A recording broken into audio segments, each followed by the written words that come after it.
Hello class 7 students, कैसे हैं आप सब। आई होप आप सब बढ़िया होंगे। तो जैसे कि आपको पता है आपके पेपर बिल्कुल सिर पर है और इस टाइम आपको सबसे ज़्यादा ज़रूरत है रिवीजन की। तो आइए रिवीजन के लिए सबसे बेस्ट तरीका होता है हम किसी भी स्कूल में आ रहे क्वेश्चन पेपर को सोल्व करें जो या तो प्रीवियस ईयर क्वेश्चन पेपर हो, लेकिन क्योंकि अभी आपके पेपर चल चुके हैं और मेरे पास काफ़ी पेपर्स है तो हम आपको रिविजन का सबसे बेहतर तरीका प्रोवाइड करा रहे हैं। तो क्लास 7 आर्टिफिशियल इंटेलिजेंस का एक और पेपर सोल्व करते हैं जो कि हाफ ईयरली पेपर में पीएमसी केंद्रीय विद्यालय में आ चुका है। ठीक है, बिना टाइम वेस्ट किए अपना क्वेश्चन पेपर सोल्व करते हैं। Welcome to concept wise YouTube channel. Section A की तरफ बढ़ते हैं। बढ़ने से पहले एक और चीज़ हम क्लियर करते हैं कि हम क्वेश्चन पेपर क्यों सोल्व करते हैं, इसके मोटिव क्या है, इससे हमें मिलता क्या है।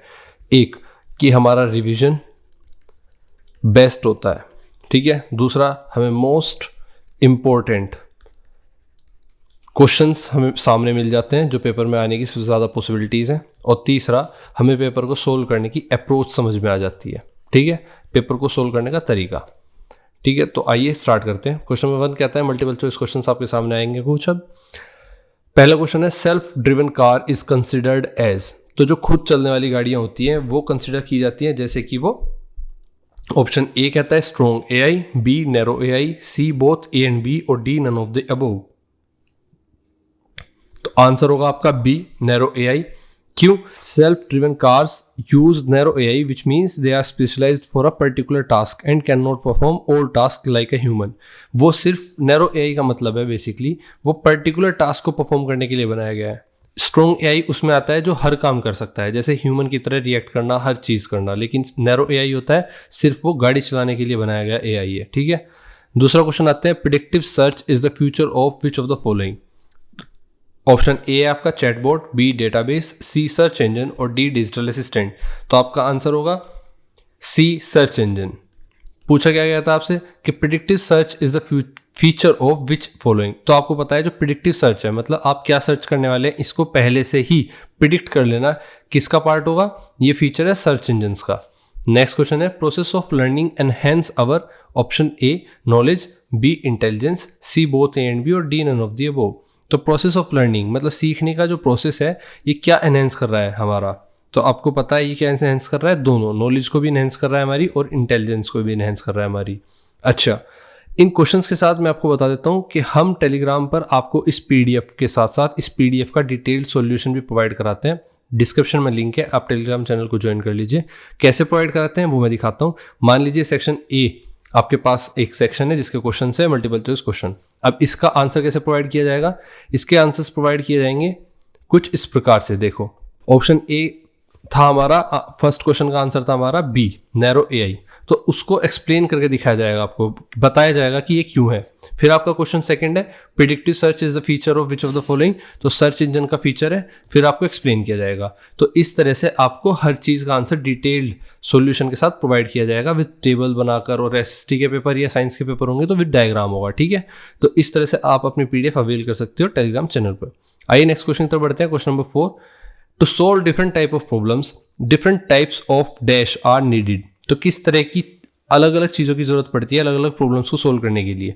ए पीपल, बी प्लेस, सी प्लान या डी इंटेलिजेंस। तो अलग अलग तरह की प्रॉब्लम्स को सोल्व करने के लिए अलग अलग तरह का इंटेलिजेंस का यूज करना पड़ता है। तो ऑप्शन डी बिल्कुल सही होगा, यहाँ पे आपका इंटेलिजेंस आ जाएगा, ठीक है। नेक्स्ट क्वेश्चन तरफ बढ़ते हैं। Question number 5, identifying face by its feature is an example of. तो फेस को पहचानने वाला जो फीचर है, जो आपके कंप्यूटर का फेस को पहचानने वाला फीचर है वो बेसिकली किस चीज का एग्जाम्पल है, बायोमेट्रिक, बी डिजिटल फिंगरप्रिंट, सी प्रिडिक्टिव सर्च और डी क्लासिफिकेशन। तो आपको पता है किसका एग्जाम्पल है, बायोमेट्रिक। ऑप्शन ए बिल्कुल सही होगा। क्वेश्चन 6 की तरफ आते हैं, product recommendations during online shopping are based on which of the following. तो जो प्रोडक्ट रिकमेंडेशन आती है आपको, मान लीजिए आप किसी एक चीज को खरीदने गए और आपके पास 5 और प्रोडक्ट की रिकमेंडेशन आ गई कि आप इसको खरीद लीजिए, तो वो किस फीचर के बेस पर आपको रिकमेंड कर रहा है प्रोडक्ट। ऑप्शन ए है कि आपकी बाइंग हैबिट्स के ऊपर, बी हॉबीज के ऊपर, सी प्रोफाइल पिक्चर के ऊपर या डी बैंक बैलेंस के ऊपर। तो आपको पता है कि आपकी बाइंग हैबिट्स के ऊपर मतलब आप क्या चीज ज्यादा खरीदते हो उस हैबिट को देखते हुए एआई रिस्पॉन्ड करता है। क्वेश्चन नंबर 2 की तरफ आते हैं, match the following, match the column A with column B. आपके सामने प्रिडिक्टिव सर्च है। प्रिडिक्टिव सर्च क्या होता है, तो जो पहले ही प्रिडिक्ट कर लेता है सर्च के बारे में, ठीक है। तो ऑप्शन सी देखो, words recommended based on the previous searches.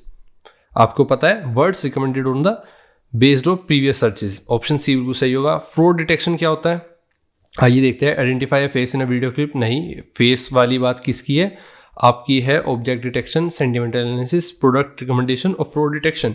तो आपको पता है, तो ऑब्जेक्ट को डिटेक्ट करने में identify a face in a video clip वाला ऑप्शन बिल्कुल सही होगा।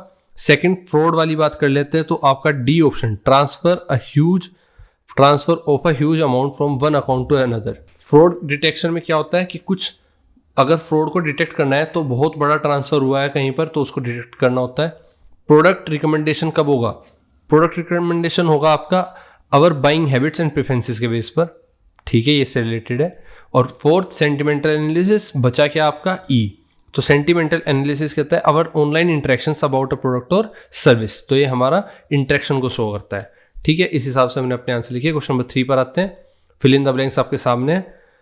AI, fraud, human, self awareness, generalised, ये कुछ 5 शब्द आपके सामने जो आपको फिल करने हैं ब्लैंक्स में। पहला स्टेटमेंट है machines intelligence is created by humans. Obviously machine की जो इंटेलिजेंस है किसके द्वारा क्रिएट की गई है, ह्यूमंस के द्वारा। नेक्स्ट क्वेश्चन तक बढ़ते हैं। Strong AI is also known as AI, fraud, self awareness और जनरलाइज्ड, तो आपको पता है ये जनरलाइज्ड बोली जाती है। Strong AI is also known as, ठीक है। नेक्स्ट क्वेश्चन तरफ बढ़ते हैं। AI देखो जनरलाइज क्यों, क्योंकि AI can perform any intelligence task just like a human, unlike narrow AI that's limited to specific task. Third statement कहता है dash was introduced by John McCarthy, तो जॉन मैकर्थी के द्वारा कौन सा क्या चीज इंट्रोड्यूस की गई थी, आर्टिफिशियल इंटेलिजेंस, तो आपका आंसर होगा AI, ठीक है। यहाँ पर लिखा जाएगा artificial intelligence was introduced by John मैकर्थी। Question statement 4 पर आते हैं। देखो जो आर्टिफिशियल इंटेलिजेंस, पहले थर्ड को समझते हैं एक बार और। आर्टिफिशियल इंटेलिजेंस जो AI है ये किसने स्टार्ट किया, कि साइंटिस्ट ने इसको इंट्रोड्यूस किया था सबसे पहले, जॉन मैकर्थी ने। फोर्थ स्टेटमेंट पर आते हैं। Repeated attempts of log in bank account could be an attempt of fraud, तो बार बार किसी बैंक अकाउंट में लॉग इन करना, ये किसके सिम्टम हो सकते हैं, किसका अंदेशा हो सकता है, फ्रॉड का। तो आप क्या लिखेंगे, फ्रॉड। और dash is the highest form of machine intelligence on the basis of functionality, तो क्या है वो, self awareness is the highest form of machine intelligence. आप लिखेंगे फिफ्थ स्टेटमेंट में कि self awareness is the highest form of machine intelligence on the basis of functionality, ठीक है। नेक्स्ट सेक्शन बी की तरफ बढ़ते हैं। Question number, short answer type question आपके सामने 3 क्वेश्चन आपको दिए गए हैं। व्हाट इज चैटबॉट, आपको बताना है चैटबॉट क्या है। तो chatbot is an artificial intelligence programme. देखो क्वेश्चन नंबर 4 का आंसर हमने कुछ इस प्रकार प्रोवाइड किया है आपकी PDF में कि चैटबॉट क्या है। Chatbot is an artificial intelligence programme that can simulate a conversation with users through text और वॉइस इंटरेक्शन। तो चैटबॉट एक ऐसा AI प्रोग्राम है जो सिमुलेट मतलब कन्वर्सेशन करता है ह्यूमंस के साथ, किस फॉर्म में, टेक्स्ट फॉर्म में या फिर वॉइस इंटरेक्शन। जो आप किसी भी ऐप के साथ बात करते हो तो वो आपके साथ बात करने के लिए एक AI प्रोग्राम पहले से फिट किया होता है, उसको क्या बोलते हैं हम, चैटबॉट। इसके पॉइंट्स क्या है, it can answer questions, assist with tasks, आपको टास्क करने के लिए असिस्ट करता है, क्वेश्चंस के आंसर देता है, and provide information just like a real person, और बाकी इन्फॉर्मेशन प्रोवाइड कराता है एक ह्यूमन की तरह। Chatbots are used in customer care services, on websites, messaging apps and even smart devices to handle common queries। जैसे आपने कोई ऑर्डर किया किसी ऐप पर और फिर आपका ऑर्डर वापस नहीं हो रहा है, रिटर्न नहीं हो रहा है या रिप्लेस नहीं हो रहा है, तो आप उस कंपनी से उस ऐप पर कनेक्ट करते हो। तो जो कनेक्ट करने के लिए AI प्रोग्राम होता है जो आपको जवाब देता है या आपको असिस्ट करता है, वो क्या कहलाता है, कस्टमर सर्विस देता है वेबसाइट्स पर, मैसेजिंग ऐप्स पर, वो एक चैटबॉट कहलाता है। They use AI techniques like natural language processing, NLP की तरह ये एक AI टेक्निक यूज करते हैं to understand and reply to user message instantly. ये एक टेक्निक यूज करते हैं बिल्कुल NLP की तरह, जो मैसेज को इंस्टेंटली रिप्लाई करता है और समझने में मदद करता है, ठीक है। नेक्स्ट क्वेश्चन देखते हैं, what do you mean by intelligence, आप इंटेलिजेंस से क्या समझते हैं। तो बेसिकली इंटेलिजेंस जो है is the ability to acquire knowledge, ये एक ऐसी एबिलिटी है जो नॉलेज को एक्वायर करने के लिए कैपेबल है। Understand things, solve problems and adapt to new situations. देखो ये चीज़ें ना सिर्फ ह्यूमन कर सकता था आज तक, लेकिन जो इंटेलिजेंस है अपने आप में एक बुद्धिमत्ता है, ये क्या करती है, एबिलिटी क्रिएट करती है नॉलेज को एक्वायर करने की, चीज़ों को समझने की और प्रॉब्लम्स को सोल्व करने की, और नई तरह की चीज़ों को अडेप्ट करने की कैपेबिलिटी प्रोवाइड कराती है। अगर हम बात कर ले ह्यूमंस के अंदर, it include skill like learning, हमारे अंदर लर्निंग स्किल्स के तरह से ये काम करते हैं। रीजनिंग की तरह काम करते हैं। रीजनिंग इनकी अच्छी होती है, तर्क शक्ति और मेमोरी और क्रिएटिविटी के साथ काम होता है। इन एआई की बात कर लें, intelligence refers to a system's ability to think. System की एबिलिटी है वो कितना सोच सकता है, कितना सीख सकता है और कितना वो डिसीजन को ले सकता है एक रियल ह्यूमन की तरह। It is not just about getting high marks but involves practical problem solving. तो ये कोई ज़्यादा मार्क्स लाने वाला प्रोटोटाइप या एक कह लो आपके ज़्यादा नंबर शो करने वाला कोई फॉर्मूला नहीं है। ये इस बात पर डिपेंड करता है कि वो कितना प्रैक्टिकल प्रॉब्लम को सोल्व कर पा रहा है और अडेप्टेबिलिटी इन वेरियस सिचुएशंस, और अलग अलग प्रॉब्लम्स में, अलग अलग सिचुएशंस में कैसे वो अपने आप को ढाल रहा है। थर्ड क्वेश्चन है व्हाट इज ब्राउजर फिंगरप्रिंटिंग। तो ब्राउजर फिंगरप्रिंटिंग क्या है? Browser fingerprinting is a technique that collects details from a user's web browser. तो किसी यूजर के वेब ब्राउजर से डिटेल को कलेक्ट करने की टेक्निक को ब्राउजर फिंगरप्रिंटिंग कहते हैं। And device to identify and track them online. और उस डिवाइस को आइडेंटिफाई करना और उसको ऑनलाइन ट्रैक करने को ही हम ब्राउजर फिंगरप्रिंटिंग कहते हैं। ये एक प्रोसेस है जिसमें क्या करते हैं कि यूजर के वेब ब्राउजर की डिटेल्स को कलेक्ट करते हैं और उसे आइडेंटिफाई करते हैं और ट्रैक करते हैं ऑनलाइन। इस टेक्निक को ही हम कहते हैं browser fingerprinting. Information like browser type, जैसे कि क्या क्या करते हैं हम इसमें, ब्राउजर टाइप इन्फॉर्मेशन होगी, वर्जन की इन्फॉर्मेशन होगी, किस वर्जन का है, ऑपरेटिंग सिस्टम कौन सा है, स्क्रीन रिजोल्यूशन क्या था, इंस्टॉल्ड फॉन्ट्स कौन से हैं, ये सब टेक्निक यूज होती है, अलग अलग टेक्निक फिंगरप्रिंटिंग में। ठीक है, इसका नेक्स्ट पॉइंट हो सकता है this helps website recognise returning from this. ये मदद करता है वेबसाइट को रिकॉग्नाइज करने में रिटर्निंग यूजर्स फॉर सिक्योरिटी और पर्सनलाइजेशन पर्पस। जैसे किसी बंदे ने कोई वेबसाइट यूज़ करी और वो वापस चला गया, जब वो दोबारा से आएगा तो ये फीचर रिकॉग्नाइज करने में मदद करता है कि यूज़र का पर्सनलाइजेशन पर्पस क्या था, मतलब वो किस लिए आया था, क्या करना चाहता था। ठीक है, तीसरा पॉइंट है unlike cookies browser fingerprinting are harder to delete and can be use to monitor users without their direct consent. तो ये कुकीज़ जो होती है बेसिकली उसको एक्सेप्ट करना पड़ता है, मतलब एक कंसेंट देना पड़ता है क्लिक करके। लेकिन ब्राउजर फिंगरप्रिंटिंग में ऐसा नहीं है, बल्कि ब्राउजर फिंगरप्रिंटिंग अगर आपकी फिंगरप्रिंटिंग कर रही है तो उसको डिलीट करना भी बहुत मुश्किल होता है और वो ईजिली आपको बिना किसी डायरेक्ट कंसेंट के मॉनिटर कर सकता है। आपको ये देख सकता है आप क्या काम कर रहे हो, आप किस तरह से आगे परफॉर्म कर रहे हो। क्वेश्चन नंबर 5 की तरफ आते हैं। लॉन्ग आंसर टाइप क्वेश्चन आपके सामने है। फर्स्ट क्वेश्चन कहता है how is speech recognition different from voice recognition. तो स्पीच रिकॉग्निशन, स्पीच से साफ है, बोलने की बात की जा रही है, और दूसरी तरफ वॉइस रिकॉग्निशन, ये भी बोलने की बात है, लेकिन यहाँ पर सिर्फ आवाज़ की बात हो रही है। अब इसको देखते हैं ये कैसे अलग है, डिफ्रेंशिएट करना है। तो एस्पेक्ट देख लेते हैं, किस किस एस्पेक्ट में हम डिफ्रेंशिएट करेंगे। डेफिनेशन, फोकस, पर्पस क्या है, टेक्नोलॉजी कौन सी यूज़ की गई है और एप्लीकेशंस क्या है। स्पीच रिकॉग्निशन एक तरफ, दूसरी तरफ वॉइस रिकॉग्निशन है। तो स्पीच रिकॉग्निशन को देख लेते हैं। डेफिनेशन क्या है, ये identifies and understands the words being spoken. तो जो बात की जा रही है उसके वर्ड्स को, मेन क्या है, वर्ड्स बीइंग स्पोकन, अंडरस्टैंड करता है, आइडेंटिफाई करता है। लेकिन वॉइस रिकॉग्निशन में क्या होता है, identifies the person speaking based on their voice. ये इंसान को आइडेंटिफाई करता है किस बिहाफ पर, उसकी साउंड के, वॉइस के बिहाफ पर, कि उसकी आवाज़ कैसी है और ये वर्ड्स कौन से लिए गए हैं। ठीक है, जैसे मान लीजिए कोई पासवर्ड है जिसमें मुझे बोलना होता है कि मेरा नाम सम्राट है, तो ये वर्ड्स ही पासवर्ड हो गए। लेकिन अगर कोई पासवर्ड ऐसा है जिसमें मुझे अपनी आवाज़ बोलनी होती है, फिर चाहे वो कुछ भी हो, तो उसके बिहाफ पर आप क्या कहोगे कि वो वॉइस रिकॉग्निशन हो गई। जिसमें वर्ड्स रिकॉग्निशन करने हैं उसमें वो स्पीच को अलग अलग वर्ड्स में तोड़ देता है। ठीक है, फोकस क्या होता है, focus is on what is being said. ये इस बात पर फोकस करता है क्या कहा गया। वो focus is on who is speaking. Voice recognition में वो फोकस करता है कि कौन बोल रहा है, हु और व्हाट, इसका अंतर हो गया। पर्पस क्या होता है, convert spoken language into text और कमांड्स। ये कन्वर्ट कर लेता है स्पोकन लैंग्वेज को टेक्स्ट और कमांड्स में। ऑथेंटिकेट्स और वेरीफाइज अ यूजर्स आइडेंटिफाई। वॉइस रिकॉग्निशन में क्या होता है, वो इंसान को पहचानता है और वो यूजर की आइडेंटिटी को पहचानने लगता है। टेक्नोलॉजी कौन सी यूज की गई है, एक तरफ NLP और AI फॉर लैंग्वेज अंडरस्टैंडिंग, दूसरी तरफ biometrics and unique voice pattern analysis.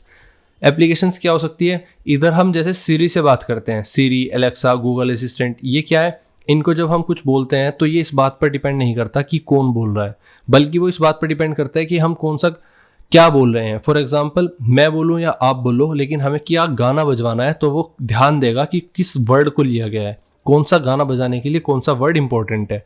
लेकिन वहीं दूसरी तरफ बात कर लें, सिक्योरिटी सिस्टम्स में, वॉइस बेस्ड लॉगिन्स में और फ्रॉड डिटेक्शन इन बैंकिंग में क्या यूज़ किया जाता है कि कौन आदमी बोल रहा है, कौन इंसान बोल रहा है। ठीक है, एग्जाम्पल के तौर पर आप कहें कि सेइंग प्ले म्यूजिक, तो प्ले म्यूजिक कौन कह रहा है फ़र्क नहीं पड़ता, लेकिन म्यूजिक प्ले हो जाएगा। And the system starts playing songs, लेकिन यहीं पर वॉइस रिकॉग्निशन में क्या होता है, unlocking your phone using your voice as a password, तो आपकी वॉइस एज अ पासवर्ड काम करेगी कि आपकी आइडेंटिटी है वो वॉइस। ठीक है, और last but not least second part है इसका, right about the face recognition feature in smartphones. तो फेस रिकॉग्निशन फीचर के बारे में आपको लिखना है जो स्मार्टफोन्स में होता है। आइए देख लेते हैं हेडिंग और आपकी डेफिनेशन। तो face recognition in smartphone is a technology that uses AI to identify और verify a person. Same voice recognition की तरह ही है, ये आइडेंटिफाई करने के लिए यूज़ की जाती है इंसान को। ठीक है, टू आइडेंटिफाई और verify a person based on their facial features.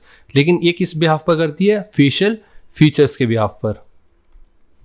Points क्या है, the phone scans the user's face using the camera and stores a digital version of their feature. तो digital version of their feature मतलब मान लीजिए आपके चेहरे पर कोई निशान है, कोई झुर्रियाँ है, कोई लाइनिंग है, कोई शेप है, ये सब डिजिटल फीचर के रूप में वो एक डेटा स्टोर कर लेता है कि हाँ इसके चेहरे पर, इस इंसान के चेहरे पर ये डिटेल्स हैं। तो जब भी आप उसको यूज़ करोगे तो फ़ोन स्कैन करेगा यूज़र का फेस और फिर वो कैमरे के साथ उसका फेस को रिकॉग्नाइज करेगा कि ये वही इंसान है या नहीं, क्या इसके चेहरे पर वही फेशियल फीचर्स हैं या नहीं है जो उसने डेटा को स्टोर किया था डिजिटली।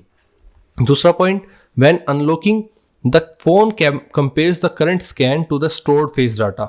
वो जब भी आप फ़ोन को अनलॉक करोगे तो फ़ोन कंपेयर करेगा जो आपके चेहरे का डेटा है, जो इन्फॉर्मेशन है आपके चेहरे पर क्या क्या है, और आप जो करंटली अभी फ़ोन को खोल रहे हो उससे वो मैच करके देखेगा कि अभी आपके फेस पर क्या क्या इन्फॉर्मेशन है और क्या क्या नहीं है।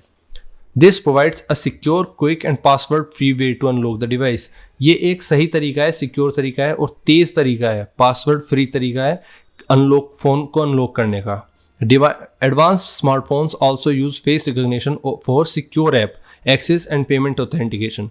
तो जो एडवांस स्मार्टफोन्स हैं वो फेस रिकॉग्निशन को कैसे यूज़ करते हैं, किसी ऐप को सिक्योर करने के लिए और पेमेंट ऑथेंटिकेशन के लिए। अगर आप कहीं पेमेंट करते हो तो आपके फेस का रिकॉग्निशन बहुत ज़रूरी होगा। ठीक है, और last point, the technology is design to be fast. ये टेक्नोलॉजी तेज़ काम करने के लिए और एक्यूरेट काम करने के लिए डिज़ाइन की गई है। Working even if the user is wearing glasses, और ये तब भी काम करेगी जब यूज़र ने ग्लासेस पहन रखे हो, चश्मा पहन रखा हो, और इन वेरिंग लाइटिंग कंडीशंस, और अलग अलग लाइटिंग कंडीशंस में भी ये काम करती है टेक्नोलॉजी। तो इस तरह से हमने क्लास 7th का AI का पेपर सोल्व किया। आई होप आपको हेल्प मिलेगी और आप पेपर में बेटर परफॉर्म कर पाएंगे। मिलते हैं आपसे आपकी क्लास के नेक्स्ट क्वेश्चन पेपर को सोल्व करते हुए। तब तक आप डिस्क्रिप्शन से लिंक ज्वाइन कर लो टेलीग्राम चैनल का, अपनी PDF अवेल कर लो, और all the best for your exams. बिना टाइम वेस्ट किए, अगर आपको थोड़ा भी लगता है रिवीजन की और ज़्यादा ज़रूरत है, वीडियो को 2 बार 3 बार देखो और अपनी PDF हाथ में लेके प्रैक्टिस करो। मिलते हैं आपसे नेक्स्ट वीडियो में, तब तक के लिए बाय।